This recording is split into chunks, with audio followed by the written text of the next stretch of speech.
So I think if people that want to get into organizing or get into creating change in their community, right? It's finding people who also see that, right? Finding people who are also struggling with the same thing and want to create change around that, or just willing to create change and difference for each other.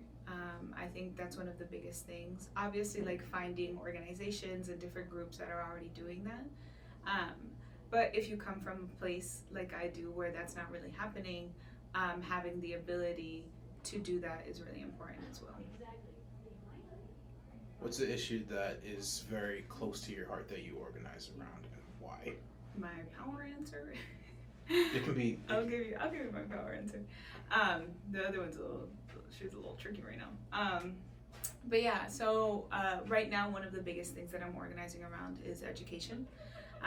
What I've found within my own education growing up in Norristown is that the schools aren't being invested in, and that is seen in not only my own education and my community, but I see it in the kids now that are struggling with the same thing. Not only not having enough resources, but not having educators and administrators that support them in the best way that they could.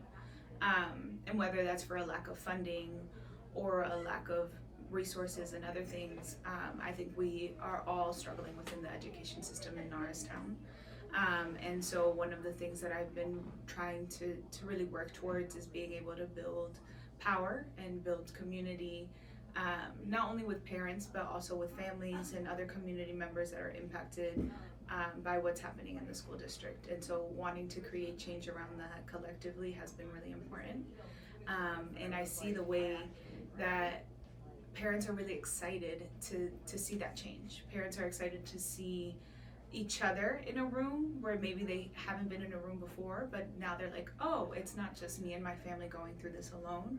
It's all of us collectively being failed by this system and continuously being disenfranchised, whether it's to not vote, being disenfranchised to not speak up, and to not bring awareness or power to what's actually happening here, and shifting the dynamics to be able to create more power for parents and for students instead of just the power being in elected officials or in administration.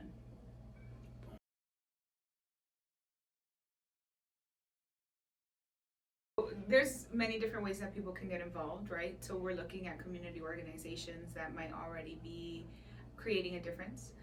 We're looking at local congregations that may be looking for a social justice group that wants to really organize and create change in their community. And then we see the way that different nonprofits and charity organizations work, but what can we really do to create political shifts and power dynamic shifts in our communities as well, right? We're looking at the way that we've been told so long that politicians and people with power and money can run things.